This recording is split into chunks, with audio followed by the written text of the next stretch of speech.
นนก็ถนนประชาชนมีปัญหาอะไรพี่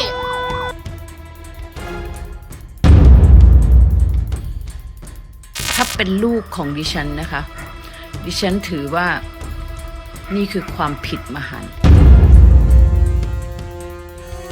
ถ้าเป็นลูกของดิฉันนะดิฉันบอกกฎหมายจัดการให้เต็มที่เลยค่ะตั้งแต่ที่คุณพ่อของตะวันออกมาเคลื่อนไหวเรียกร้องให้ศาลให้ประกันตัวลูกสาวและเพื่อนก็ทำให้เกิดเสียงวิพากษ์วิจารณ์ต่างๆตามมามากมายเลยทีเดียวค่ะล่าสุดเลยค่ะสาวพิมพ์ได้ออกมายกเคสตะวันเปรียบเทียบนะคะว่าถ้าหากเป็นลูกสาวของเธอบอกเลยว่าไม่เอาไว้แน่จะเป็นยังไงนั้นไปดูกันค่ะยังคงอยู่ในช่วงการอดข้าวอดน้ำประท้วงศาลของตะวันและแฟรงค์ผู้ต้องหาคดีมาตรา 116 จากกรณีป่วนขบวนเสด็จซึ่งแม้ว่านายสมหมายตัวตุลานนท์พ่อของตะวันจะขอยื่นประกันตัวลูกสาวเป็นครั้งที่2แต่ศาลก็ไม่อนุญาตให้ประกันตัวโดยให้เหตุผลว่าทั้งแฟรงค์และตะวันอยู่ในความดูแลของแพทย์อย่างใกล้ชิดไม่มีเหตุจำเป็นต้องเปลี่ยนแปลงคำสั่งเดิมงานนี้ทำเอาพ่อของตะวันผิดหวังอย่างหนักต่อมาได้แถลงต่อศาลถึงความจำเป็นที่ศาลต้องปล่อยตัวชั่วคราวรวมถึงพูดออกมาด้วยว่าถ้าศาลไม่ให้ประกันตัวแล้วลูกสาวตายไปต้องมีคนรับผิดชอบเรื่องนี้ล่าสุดสาวพิมพ์ตัวตึงโซเชียลได้ออกมาพูดถึงประเด็นดังกล่าวโดยบอกว่าตะวันเลือกที่จะอดอาหารเองแล้วจะให้ใครมารับผิดชอบโดยสาวพิมพ์ยังบอกว่าตัวเธอนั้นมีลูกสาว2 คนถ้าเป็นลูกของเธอจะถือว่านี่เป็นความผิดมหันต์เด็กอายุ20 กว่าถ้าเขาคิดว่าสิ่งที่เขาทำเหล่านี้ถูกต้องมันคือทำลายความมั่นคงของประเทศชาติถ้าเป็นลูกของเธอจะบอกกฎหมายจัดการให้เต็มที่ประหารไปเลยก็ได้เลือดก้อนเดียวที่จะทำร้ายคนทั้งชาติทำลายประเทศชาติความเสียหายมันจะเกิดขึ้นมากมายก่ายกองถ้าเขาไม่พร้อมเขาไม่รักที่จะอยู่ในแผ่นดินนี้ถ้าเป็นลูกของเธอไม่มีความสุขที่จะอยู่ในแผ่นดินนี้เพราะเขาเกิดมา20 ปีเขายังไม่ได้ทำประโยชน์เพื่อชาติแม้แต่นิดเดียวแต่เขาจะเป็นหนึ่งในหน่วยที่เป็นมือสังหารประเทศชาติอันนี้ถือว่าเป็นอาวุธที่ร้ายแรงเป็นอาวุธที่คนกลุ่มหนึ่งสร้างขึ้นมาแต่ถ้าเป็นลูกของดิฉันนะดิฉันมีลูกสาว2 คน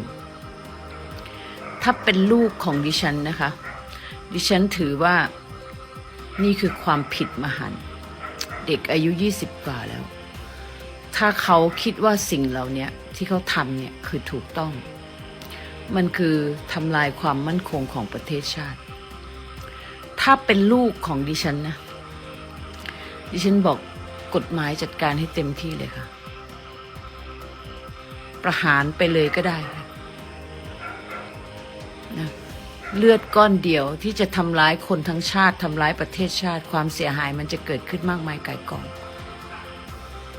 นะฮะถ้าเขาไม่พร้อมเขาไม่รักที่จะอยู่ในแผ่นดินนี้ถ้าเป็นลูกของดิฉันไม่มีความสุขที่จะอยู่ในแผ่นดินนี้เพราะเขาเกิดมา20 กว่าปีเขายังไม่ได้ทำประโยชน์เพื่อชาติเลยแม้แต่นิดเดียวแต่เขาจะเป็นหนึ่งในหน่วยที่เป็นมือสังหารประเทศชาติอันนี้ถือว่าเป็นอาวุธที่ร้ายแรงเป็นอาวุธที่คนกลุ่มหนึ่งสร้างขึ้นมาอีกทั้งสาวพิมพ์ยังบอกอีกว่าถ้าเป็นลูกของเธอจะยื่นเรื่องขอให้ตัดสินให้ถึงที่สุด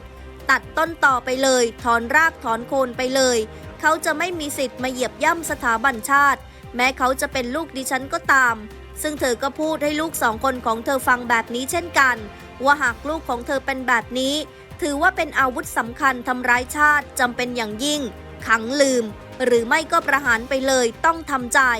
เพราะชาติคือส่วนรวมของประเทศยิ่งใหญ่ที่สุดก็คือชาติคือสถาบันถ้าลูกของเธอเป็นคนหนึ่งที่จะทำร้ายชาติสถาบันเธอจะไม่ยอมเด็ดขาดถ้าเขาไม่รู้สึกสำนึกในบุญคุณของประเทศชาติเพราะเขาเพิ่งเกิดมา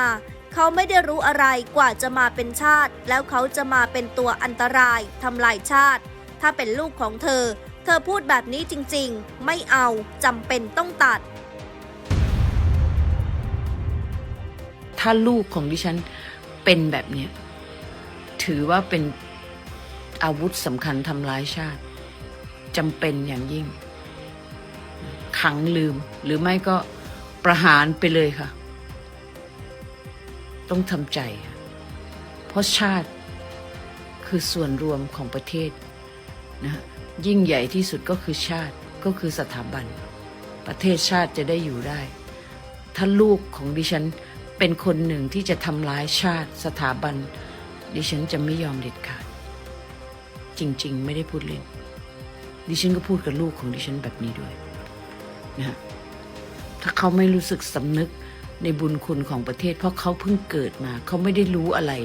กว่าจะมาเป็นชาติแล้วเขาจะมาเป็นตัวอันตรายทำลายชาติถ้าเป็นลูกของดิฉันพูดแบบนี้จริงๆไม่เอาจำเป็นต้องตัดครับ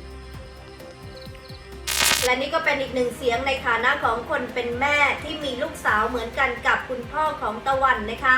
โดยเธอบอกค่ะว่าถ้าเป็นลูกสาวตัวเองไม่เอาไว้แน่เลือดก้อนเดียวยอมตัดเพื่อรักษาชาติรักษาสถาบันพระมหากษัตริย์เอาไว้แล้วถ้าเป็นคุณผู้ชมเลยคะจะทำยังไงมาร่วมสนับสนุนท็อปนิวส์นำเสนอความจริงได้แล้ววันนี้เพียงกดปุ่ม Super Thanks แล้วเลือกจำนวนเงินตามที่ต้องการได้เลยครับขอบคุณครับ